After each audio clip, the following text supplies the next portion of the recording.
All right, ladies and gentlemen, we're going to get started here. Thank you very much. I think that was a really stimulating discussion about the domestic political environment in Georgia, the challenges in getting government and opposition parties to work together on some of the key challenges the country is facing. That is critically important for Georgia's transatlantic aspirations. Georgia needs to be able to deliver on its own democracy and reforms to be seen as a credible candidate for EU and NATO membership. That's the first step. But the second step, are NATO and the EU ready themselves? And will they be in a position, if Georgia does get its act together, to reciprocate and to try to help advance Georgia's aspirations? So to address that, we have a fabulous panel here. And to moderate this panel, we have Anna Kuchenbecker from the European Council on Foreign Relations in Germany, based in Germany. And I'll let her make the introductions of the full panel. So, Anna, to you. Thank you very much, and thank you for all coming back after the coffee break. That's usually a hard part, and I guess if one goal of the conference is to spark a conversation, then I think obviously that has already been successful given the many discussions that we have seen. My name is Anna Kuchenbecker. I'm with the European Council on Foreign Relations. And as Kurt Volker just said, so while we discussed during our first panel kind of the domestic discussion, the state of Georgian democracy and its Euro-Atlantic aspirations, so we will now look at the outside level, so in terms of EU, NATO, and Europe's East, and what are the next steps. And I'm very happy to have a distinguished panel here with me. So right next to me is General Ben Hodges, who is the former commander of the US Army in Europe and who is now an expert with the Center of European Policy Analysis. Thank you very much for coming.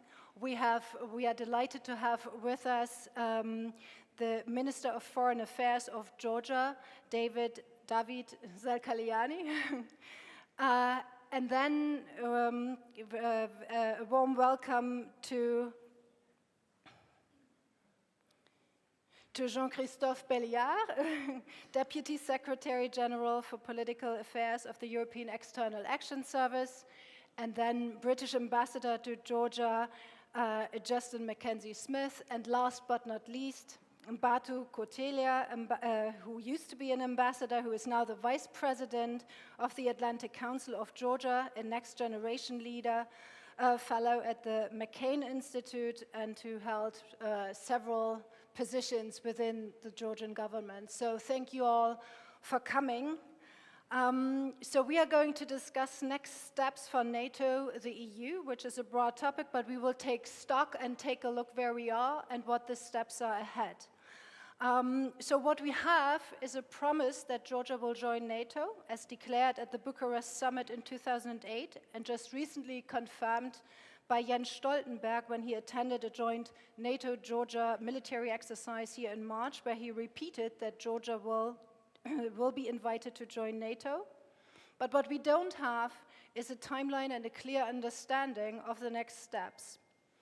And in regard to the EU, what we have is a close cooperation with the EU within the Eastern Partnership framework, including a comprehensive trade agreement and visa-free travel. But if there is a path to full membership, that is uncertain.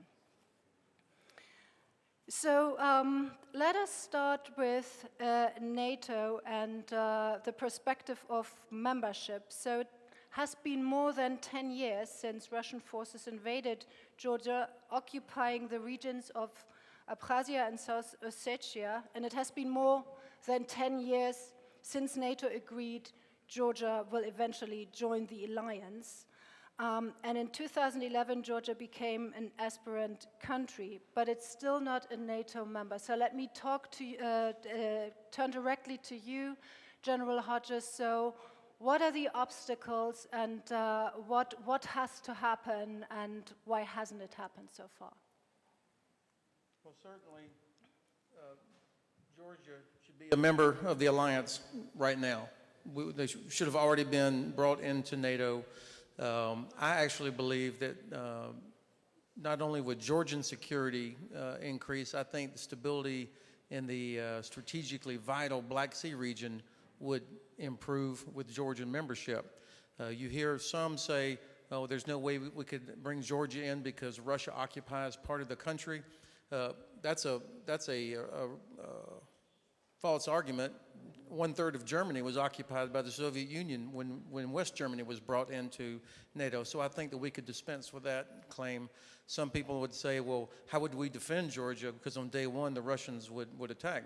I absolutely disagree with that. I think in the minds of some people, the Russians are attempting to establish a new Iron Curtain that goes across the Black Sea, that they would not use force against Romania, Bulgaria, or Turkey, but they clearly use force against Moldova, Ukraine, and Georgia.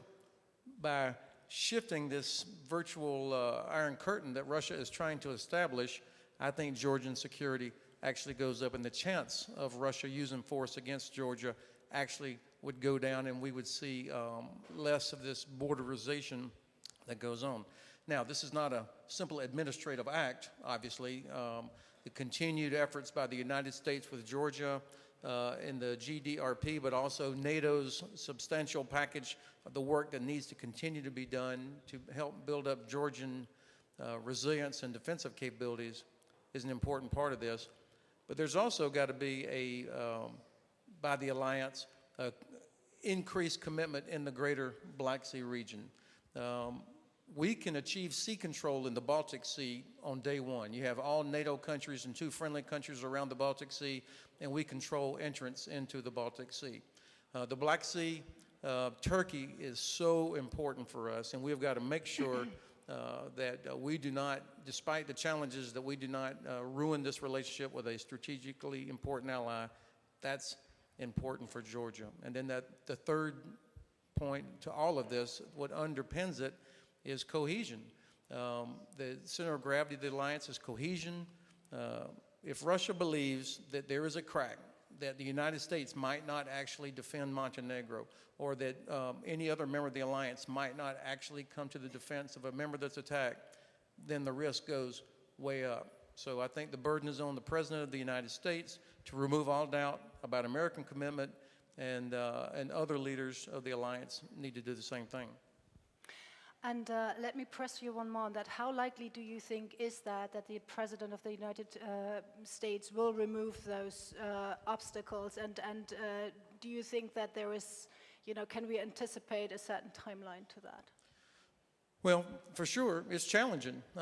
When the President says things that cause question, or when he hammers Germany, the most important ally of the United States in the world, constantly hammering them and calling the EU the enemy, it creates some confusion and uncertainty. So I hope that that will come to an end.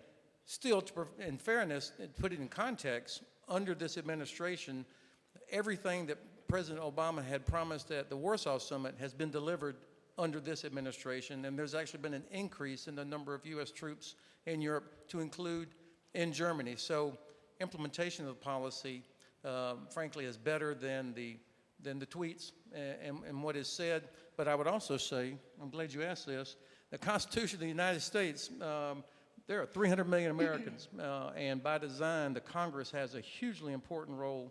And by design, Article 1 of the Constitution lays out the responsibilities of the Congress.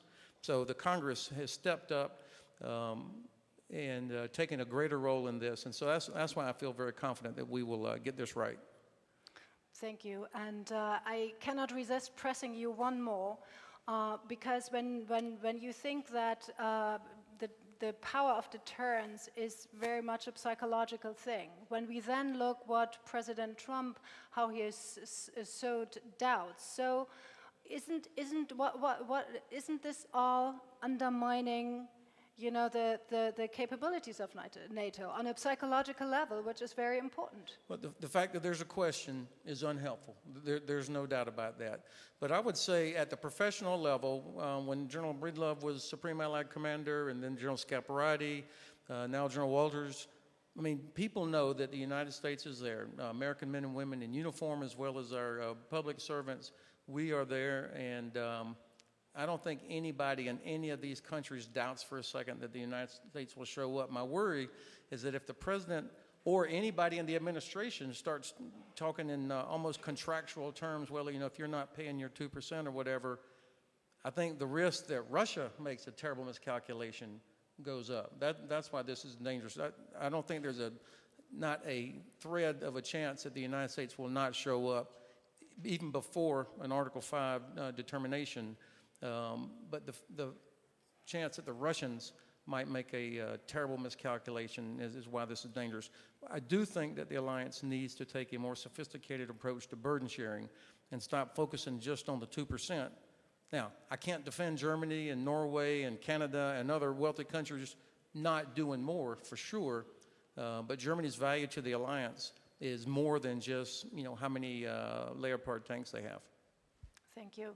I would like to turn to you, Minister Zakariani, and ask you, so what is the Georgian perspective on the question, you know, what has to happen from a Georgian perspective for Georgia to be able to join NATO, and what do you expect and what are you willing to do yourself? Well, thank you very much. First of all, I would like to express my gratitude to the organizers of this great event. It's my second time I'm participating in my new capacity as the Minister of Foreign Affairs, and I would like also to welcome the wife of Senator McCain, who was a true friend and great champion of Georgia, and I really appreciate the friendship he demonstrated toward Georgia from the very beginning of our independence. I myself, when I was part of Georgian embassy back in late 90s and beginning of 2000 in Washington, D.C., had a privilege to meet with Senator McCain several times, and always it was very interesting to speak about Georgia's perspective, of Georgia's NATO, European, Euro-Atlantic integration process. Thanks to him and support of main strategic partner of the United States, we are moving forward. And if we compare what was Georgia 10 years ago to the current situation, the progress is remarkable. We are the most successful aspirant country, and Georgia has all practical tools for eventual goal, which is membership, that we are successfully implementing. All the practical tools like ANP, Annual National Program, NATO Georgia Council, SNGP, and as well as Georgia's participation in the Resolute Support Mission in Afghanistan, where we are the biggest per capita contributor to this very important mission. We are fighting back to back, shoulder to shoulder with our strategic partners, with the United States, although we have suffered casualties. 33 Georgians died in Afghanistan. But this is our contribution to the global security, and we realize how important is our participation there. And it's important to mention that Georgia's NATO integration is a top foreign policy priority for Georgian government, which is reflected in the main document of constitution, as well as numerous parliamentary resolutions and the program of the government, which was approved yesterday by the parliament. And there are 4 principles, and one of the top principles is a full integration into Euro-Atlantic structures. And I'm really happy that we are moving forward. We are demonstrating serious reforms in the defense and security, and the reforms conducted in this field are exemplary.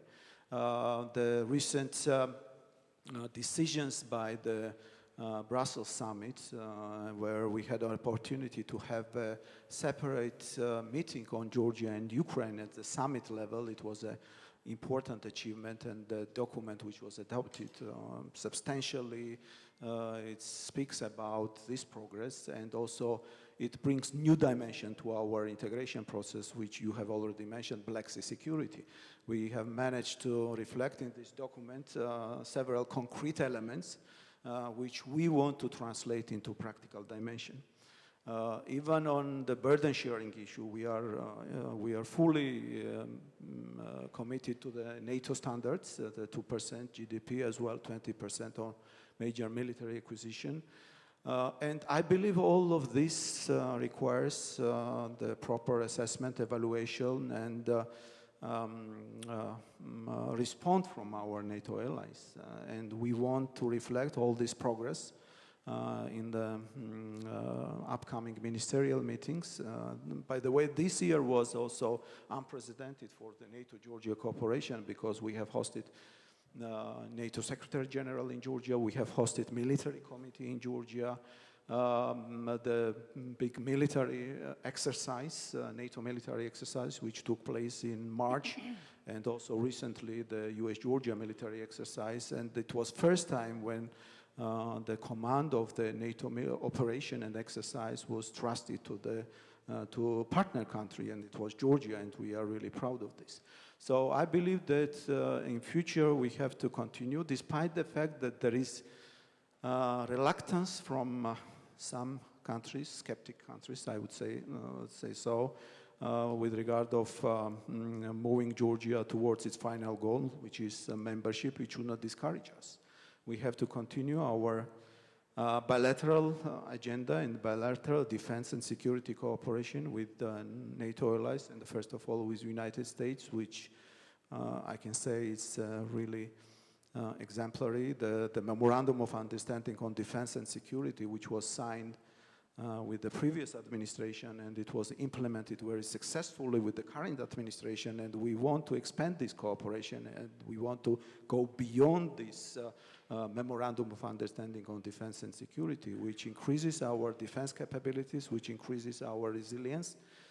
So we are doing everything possible. We are preparing for the visit of North Atlantic Council, which will take place in Batumi less than 1 month from now. And it will be another demonstration of Georgia's progress towards NATO integration. And of course, the upcoming summit or leaders meeting, it's not decided yet, but we want Georgia to be discussed during this high-level meeting, as it was during the ministerial meeting in Washington. Of course, we understand that we might not be invited, not as a partner, but in the side events and also in the discussion of this high-level meeting, Georgia should be high in the political agenda of this event.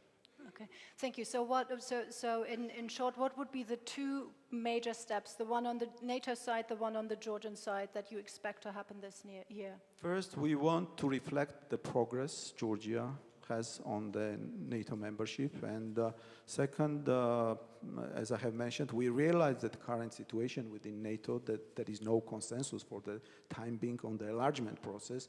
But as I have mentioned, we are not discouraged. We have to continue all the reform agenda, which we are conducting domestically, in both in political and military dimension, and prepare country for the momentum. When this momentum will come, we have to be ready. Thank you. We already touched on the inner state of the NATO alliance, so where solidarity is under pressure. So Ben Hodges touched on the discussions and the divisions around the question of burden sharing and the inadequate defense spending among European members. We touched upon President Trump making remarks about the putting in doubt the usefulness of the alliance, making jokes about Montenegro, and other things. So when you look at this inner state, and I want to ask, but I would like to ask you this question. So how concerned are you about the inner state of the alliance, and might this even mean that it's a less attractive option? Thank you very much. It's really delighted to have all our friends and guests here. And this is an important venue for us, really, not only to describe the problems that we have, and we've been discussing this for the last couple of days, but also to find a solution. So thanks for asking this question. Before answering this question, I would like to express my sincere gratitude to the Mrs. McCain, and as you yesterday mentioned, I also pretty sure that Senator McCain is somewhere here and supports us in our endeavor to find a solution to the common problem.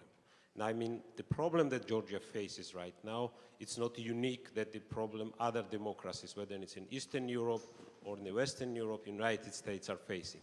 The nature of the problem is the same. Bad guys are trying to take over the good guys. It's as simple as it is. We are good, they are evil. And unfortunately, but the number one actor in this alliance of the evil empire is the Russian Federation, and we live on the border with the Russian Federation. Therefore, visual demonstration of Russian aggression is a challenge, but more challenging is a unseen problem behind the declared strategic goal of Georgia's Euro-Atlantic integration. Unfortunately, but we see that Georgian government is importing Putin's way of governance, so-called the sovereign democracy, which erodes the democratic credentials of Georgia, therefore making this process, or maybe giving more arguments to the skeptics. So if you ask me what's a silver bullet, I would fully agree the idea that General Hodges just suggested. Georgia's NATO membership is a silver bullet solution for many problems. Georgia's attempted state capture and to revert this process, regional security, also proactive pushback on Russia, putting democracy on the offensive, not being on in reactive mode, increasing the regional security. I would suggest Ukraine accession to NATO as well as important for the regional and Black Sea security, and European security will benefit a lot. So the question is that it's not only Georgia and Ukraine needs to be, and definitely we need to be a NATO member country, but also Europe and transatlantic community will benefit a lot with an immediate integration of Georgia and Ukraine in NATO. Another important component to that discussion is that how this can happen, because the idea has been voiced in Bucharest and it's around. We are repeating on every forum that yes, Georgia and Ukraine will become a NATO member country. But how it's going to happen is very important, and the progress in this regard needs to be demonstrated. I assume that initiating the accession talks in the upcoming NATO summit would be a very major demonstration of this political will. And I will finish my comment with a very important word that I learned personally from Senator McCain, along the other things. It's a bravery. We have to be brave to defend what is important for us. And Georgia's NATO accession is not a technically justifiable decision only. It's a brave decision to stand up to defend the values. So I personally think that now is the time, and without further delay, Georgia should get an accession talks with NATO. Thank you. May I press you one more on your concerns about the inner state of NATO? So, yes, and that's the issue with the bravery. I personally think that the expansion process in EU and NATO, and actually when we were discussing the agenda of this conference, we deliberately put EU, NATO, and Eastern Europe under one panel. Why? Because notwithstanding the differences of those organizations, on the strategic level, EU's and NATO's interests are coinciding, and the steps they political strategic level these organizations should be taking is similar, standing up to defend the values. My concern right now is that I see more bureaucracy overtaking the process instead of the politicians. So political process being created some void, and this void has been filled either some bureaucratic argument like how defendable is Georgia. There is no argument. I mean, this is a technical argument a lot of experts are trying to bring into the equation. Or there is another argument that some in the West are, in NATO as well as the EU, are trying to replicate, that maybe now we will have some deal with Putin, like so-called the Primakov doctrine of Russian Federation is coming back, that, okay, we will stop here, advancement of the free world, so we'll give Ukraine and Georgia no chance to NATO, and then Russia will stop here. There is no way that Russia will stop here. So these are my major concerns: absence of the vision and absence of the bravery to take tough decisions. Thank you. I would like to turn to the EU now and what we have heard in the previous discussion, so that the support for the EU, for NATO, the Western aspiration is at a peak in Georgia right now, and unfortunately that coincides with a situation where we heard about NATO, so where the inner problems are quite pronounced. And when we look at the situation in the EU in the run-up to the European Parliament, parliamentary elections, the concerns about the rise of anti-European parties, the rise of populism in Western democracies, which kind of impedes a little bit on the appetite for enlargement. So could you, Mr. Belliat, address that, these two poles and what this may mean? Thank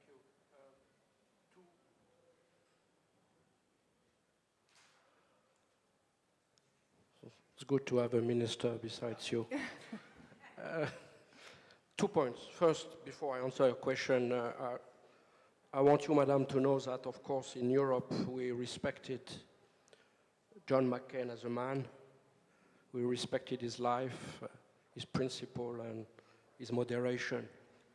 The word moderation is important everywhere. I understood today it is important here.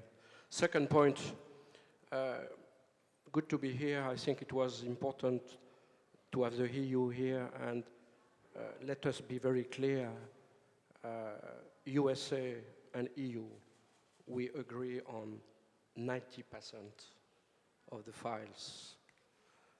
We may disagree on where to reach solutions. We agree that Iran must not have a nuclear capacity.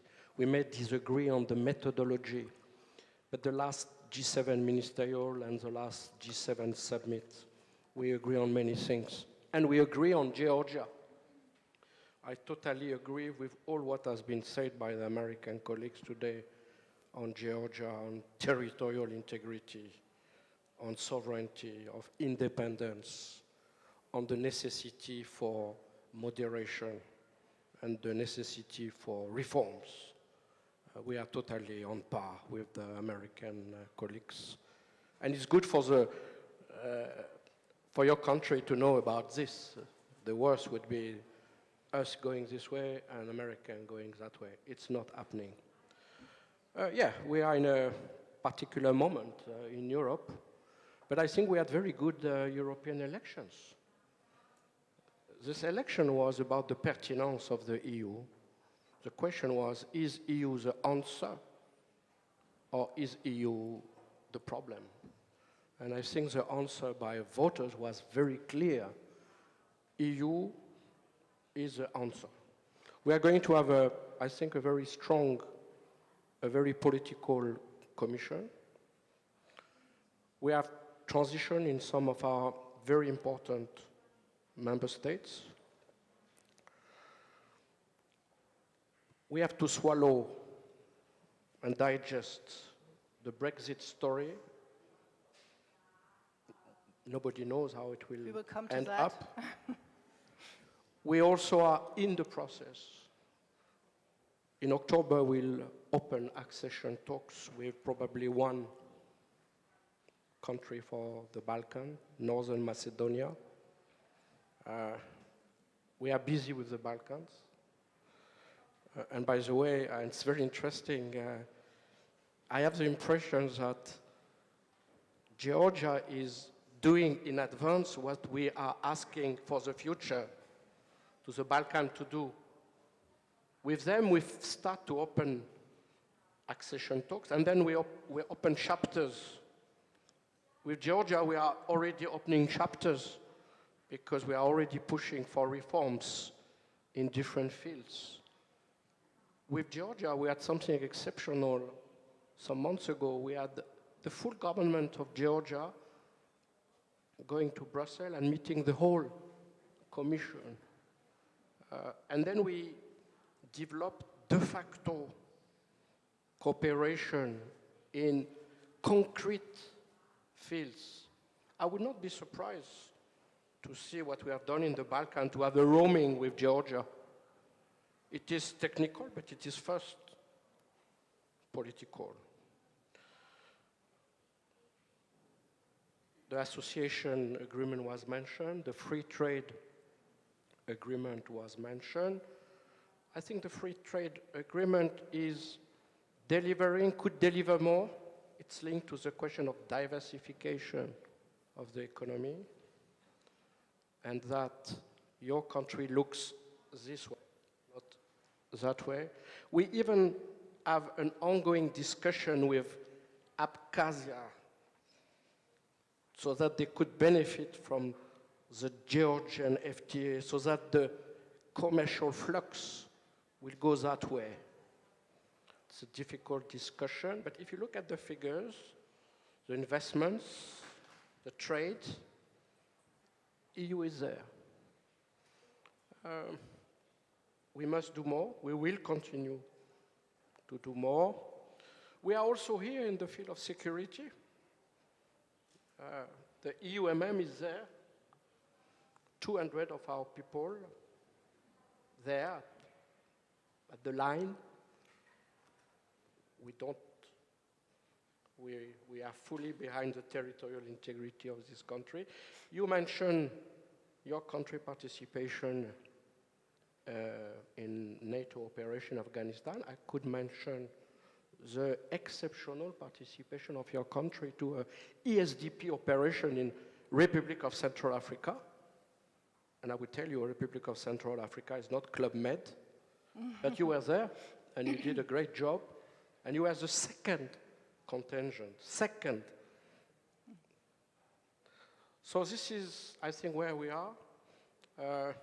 I don't think what you have mentioned about our own difficulty complicates or overshadows the perspective. The word is there. And I think we have to walk that direction. I think Georgians are clear about the need to do concrete things, concrete progress, concrete reform. The Balkan countries will not join the EU if the house is dirty. And it is judiciary, media, state of law, democracy, maybe I should add liberal democracy, because we heard all the words about democracy, this type of things. Doing it concretely. Yeah. And I think the Georgians are very ambitious. They are pushing us to do concrete things. Each year we have a dinner with the 26 political directors, and each year you are pushing a little bit further. May I follow up, since you mentioned the processes with Western Balkan countries? So, because what we also see there, so that when processes go on for a long time, that this also causes some fatigue within countries who work hard and then at a certain point feel, that it's postponed and postponed. And as we know in the Western Balkans, so that the EU is getting competition from countries like Turkey and China. So what lessons would you draw in regard to Georgia from this experience? If you look at the figures in the Balkan, 2/3 of investment come from the EU, 2/3 of the trade comes from the EU. We have this visa-free, except with Kosovo, and there is an ongoing discussion about it. Of course, to delay too much is a problem as such. By the way, Turkey has a process of adhesion for also many years. There is some impatience. But we also have our own political constraints. We have to take this into account. But I think that in October there will be the opening of accession talks with at least one. We continue to push for improvement and result in the dialogue between Serbia and Kosovo, and we have these difficulties in Bosnia and Herzegovina where things are still complex. But it is clear the house must be clean within each country and between countries. I have to be careful about the word country because some European countries don't recognize some of these Balkanic countries as countries. But this is where we are, and we have to be patient. But what I find interesting about Georgia is they are already doing their homework somehow in advance. And this is useful because what is important is the reform also as such. Thank you. Talking about the EU big challenges, let me turn to Ambassador Mackenzie Smith. And so, of course, Brexit is a big challenge for the United Kingdom. It's a big challenge for the EU. But could you speak a little bit about what implication you see this may have on the EU's appetite for enlargement and British-Georgian relations? Okay. Thank you. Anna, thank you very much for inviting me to be on this panel. Thank you, Anna. I'm delighted you're on this panel because of your deep regional expertise and because you've also saved it from being an all-male panel, which is, I think, very important. I've enjoyed this afternoon session. I've been fascinated by this map. Fascinated by the speakers, of course, but also fascinated by this map. And you'll see that the British flag is heading towards Greenland. Oh. And I don't know what it is about Greenland at the moment, but it makes me a little bit nervous. It makes me a little bit nervous. Maybe too expensive. But the Brexit panel is tomorrow, so I don't want to steal anyone's thunder before that panel. But in answer to your question, Anna, I'll take 3 points. Firstly, the UK-Georgia relationship. That relationship will not change. If anything, it will become stronger. It's based on our fundamental support for Georgia's sovereignty and territorial integrity and the democratic choices of the Georgian people.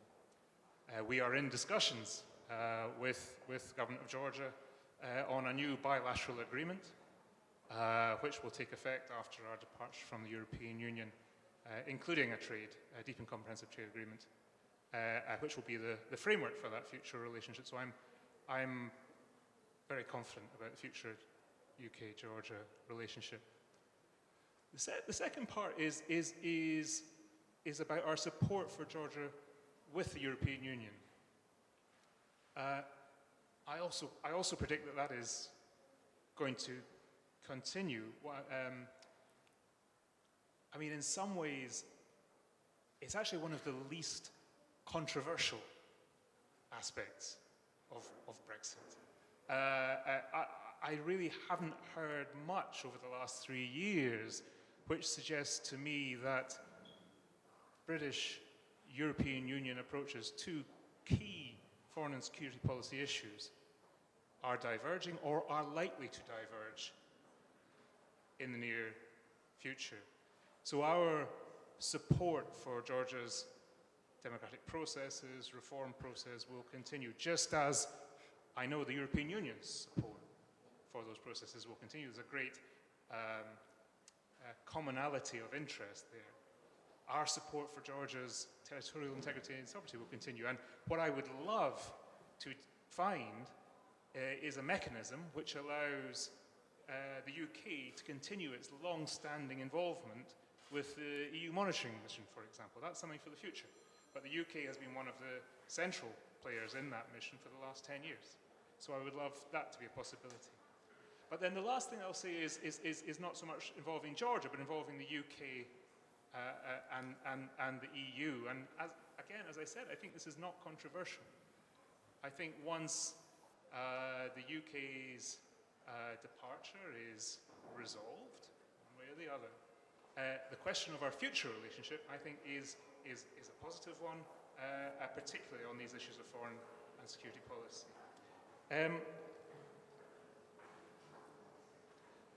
Last year, I have rugby on my mind at the moment. This is a great rugby-playing nation. We are heading for the Rugby World Cup in Japan in 10 days' time. And I used this analogy last year, but I think I would use it again in this context of Europe. That for Georgia, Georgia is unstoppable when Georgia society is in the scrum pushing together. At the same time, those that know rugby understand that if the scrum is not strong and is pushing in other directions, it is pushed backwards. It is pushed backwards. And what I would dearly want to see at this important time in Georgia, with a new prime minister and a senior ministerial team taking charge, would be an invitation to Georgian society to push together for those shared goals. Thank you. Thank you. Thank you very much. Before we open it to questions, we haven't touched extensively on Russia, and maybe two of you just have some comments on that before we open it up. And because I think, well, of course, Russia has yet and again shown and made clear that it is willing to use military force to derail the NATO and EU aspirations of its neighbors. And we have heard it here today, and European leaders have often responded by saying that that countries have the right to choose, and it's not about Russia to make decisions for them. But I wonder, what does it mean in practice? So when it's confirmed, so that we support Georgia and we support Georgia's sovereignty and integrity, and what does this specifically mean? And let me play it back to Ben Hodges. Well, certainly the United States has shown its commitment to deterring Russia and being prepared to do whatever it takes to protect allies and partners around the world.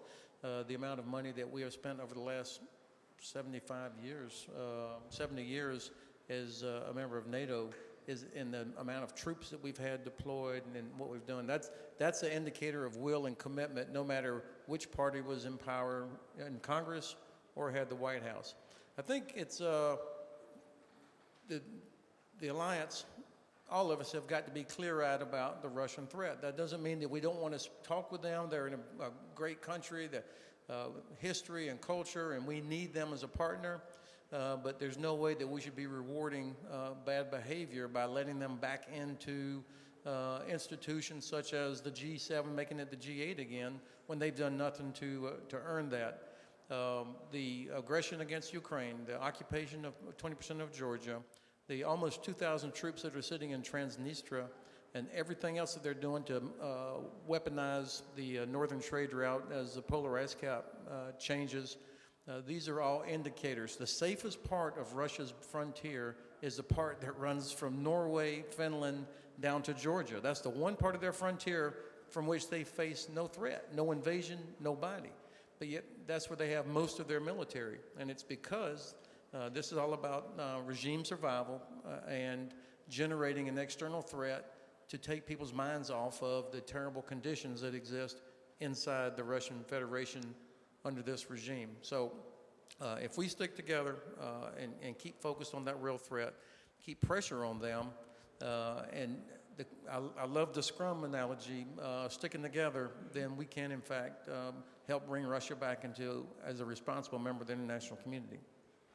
Okay, thank you. So in the interest of involving the audience, and I believe that Russia will come up also in the questions, I would like to open it up to the questions, and I think we have some microphones. I will take 3 questions together, and then we'll play it back to the podium. And I have here Michael, if you're the first, and please identify yourself and be brief, so it should be a question, so please. Absolutely. Michał Baranowski, GMF Warsaw, fantastic panel. Thank you all for a very interesting discussion. I have one specific question to the Minister of Foreign Affairs. I mean, we have now seen number of years where Georgia is getting closer to NATO, is doing everything on its part. We were just talking with General Breedlove, former security, if you don't mind, I can bring this, that in his view, Georgia has done everything militarily to join the alliance, but we have, of course, the political challenge. So my question to you is how the future from Georgia's perspective could look like given the political limitations? How can we get closer with the political limitations that we have seen? And if I can invite General Hodges to address it, how can we turn the practical cooperation even closer to this ally that is already so close, right? I mean, we are just getting closer to a place that, despite the promises from 2008, seems to be out of reach politically. Thanks. Thank you. The gentleman right here, and then there is somebody in the middle of the room. Thank you. My name is Georgi Kandelaki, and I'm an MP with European Georgia in Georgian Parliament. My question is to the Georgian Foreign Minister, and it's very short. For 7 years that Georgian Dream has been in power, no Prime Minister of Georgia has gone to Kiev with a bilateral trip. How can you explain that, dear Minister? Many view that as a sign of erosion of Georgian foreign policy. And also, could you share with us whether there are any plans for Prime Minister of Georgia to go to Kiev in the future? Thank you. Okay, I don't want to discriminate against the people who sit further back in the room, so we have a gentleman there.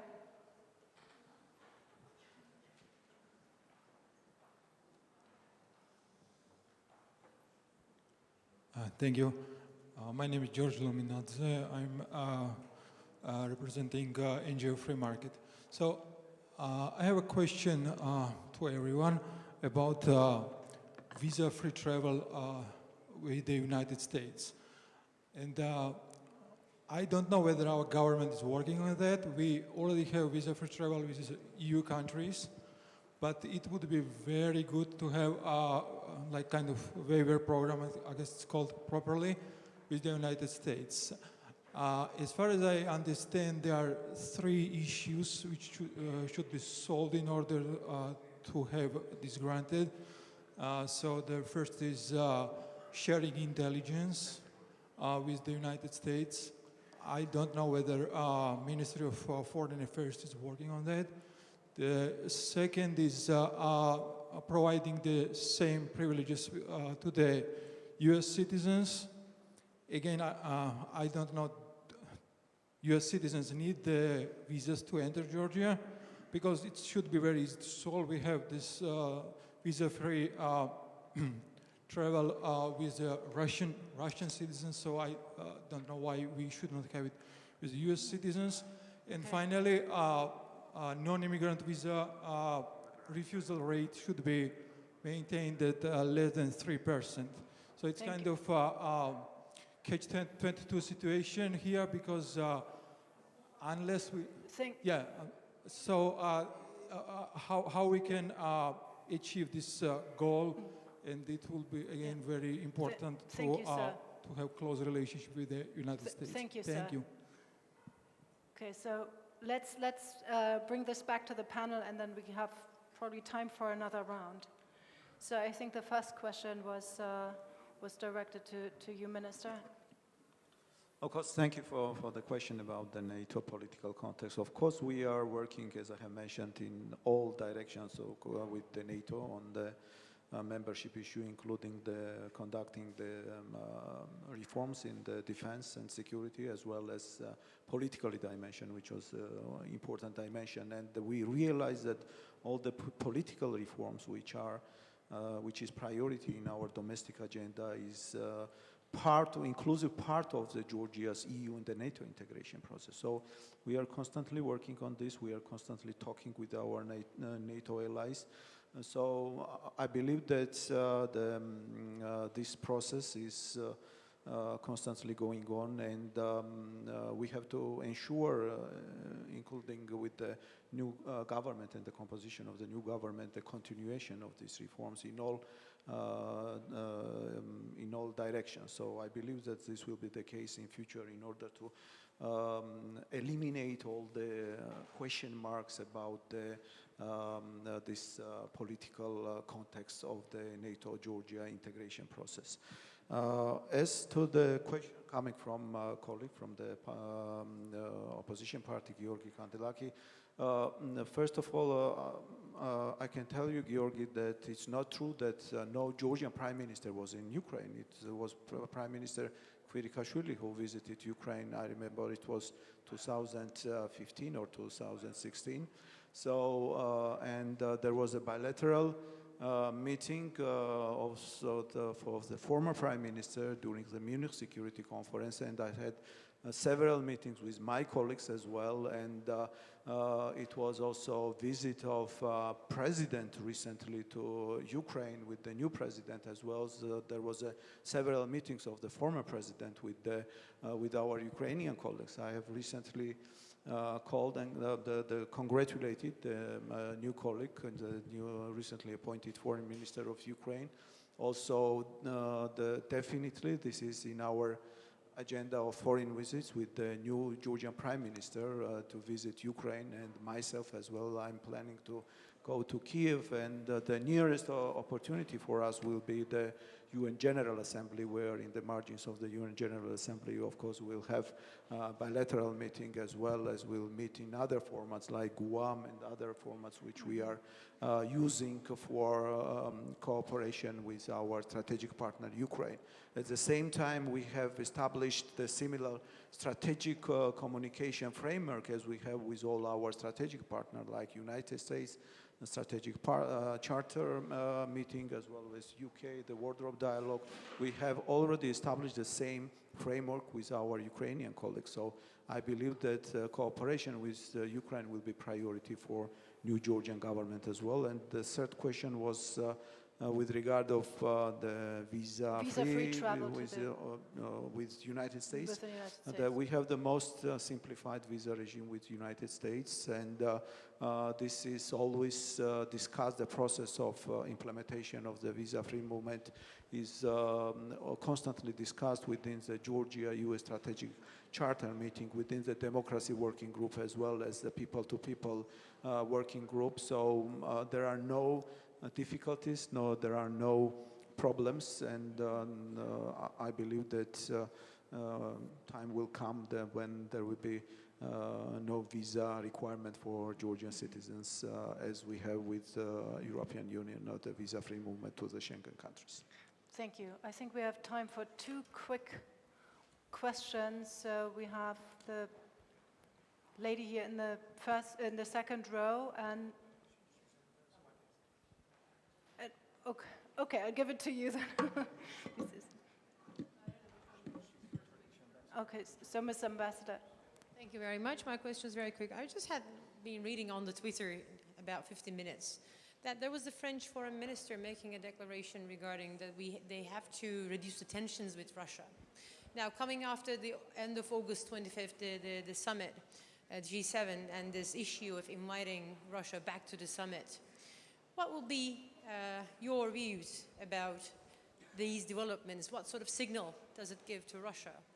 Thank you. Thank you. Kurt? One quick question as well, and Jean-Christophe will anticipate it.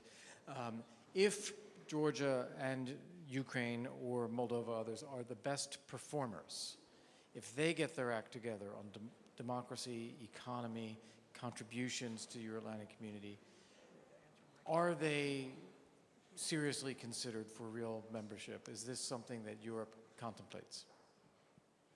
Thank you. So, who wants to take Kurt's question first? Because I would like, since the ambassador asked to the round, I want to give you the chance to have a very brief closing statement. So why don't we start here? And Ben, why don't you feel free to, you wanted to pick up on another question, and then a very brief round of closing statements addressing these two questions. So, Michael, you had asked, what are practical things that Georgia can do, that we can do with Georgia in the Black Sea? First of all, it's time for the West to get the initiative in the Black Sea. Instead of always responding to whatever Russia does, we need to get the initiative. And this is where Georgia can play such a critical role in this. 4 practical things. Number 1, bring in Georgians to join the Romanian-based multinational core headquarters there, become a part of that. Number 2, Georgia contributes to the intelligence sharing and common maritime picture of what's going on in the Black Sea. They would be very helpful. Number 3, we don't need a Georgian Navy, but we do need anti-submarine capabilities and anti-ship capabilities that can be achieved with unmanned maritime vehicles much cheaper than trying to build up a Navy. And then finally, number 4, the port of Anaklia. That's a game changer strategically, and you can be sure the United States Navy will show up, as will other navies, get repair facilities that are owned by Georgians, and that would give Russia challenges in different directions, and with us having the initiative. Thank you. Minister, would you like to respond to the G7 question? No, with regards to practical cooperation. Okay. What was mentioned by General Hodges, of course. I think it's not on. We'll continue to translate convert into the practical dimension all the Black Sea security cooperation, which was reflected in the Brussels summit documents. So this process is going on quite well, and we had recently frequent calls on port calls from NATO member countries to Georgian ports, the military exercises, more increased presence of NATO to Georgia. It's also the step towards demonstrating this practical cooperation. Thank you. Jean-Christophe, to Kurt's question. It's a difficult question, of course, Kurt. We are not yet there. But that doesn't prevent the countries that you mentioned to continue to do their homework. There are surprising things happening in Moldova. There are good things happening in Ukraine. We know about what is happening here. Continue, deepen, do concrete things. We already have a number of dishes on our table, and let us deal also with it. But what is important is the direction, the hope, the perspective. The word perspective, I think, is the right word, and it is a word which is accepted, but of course not a distant perspective. Okay, thank you. Very briefly, the two of you, about the G7 question. Thank you very much. On one more word on practicalities. This very week is actually the 5th anniversary of the Wales NATO summit. The NATO summit in Wales, where the substantial NATO-Georgia package was agreed. So it seems to me that this is a very good opportunity to review the progress that we've made, and I'm absolutely delighted to hear the very clear commitment from Minister Zal-Kalyani about the need to continue to embed those reforms in the future. And that may well be something that the leaders meeting in London later this year might consider. The Ambassador of Turkey raised speculation around Russia's relationship with the G7. I think all I would say is that the decision at this time not to revise the membership of the G7 was the right decision. Last word, if I may. I uncovered a really excellent quotation from a senior Georgian official, a very short one, which is, nowadays we can argue that our geographical, economic, and political future lies in our European orientation and democracy. This is the prerequisite for our future development.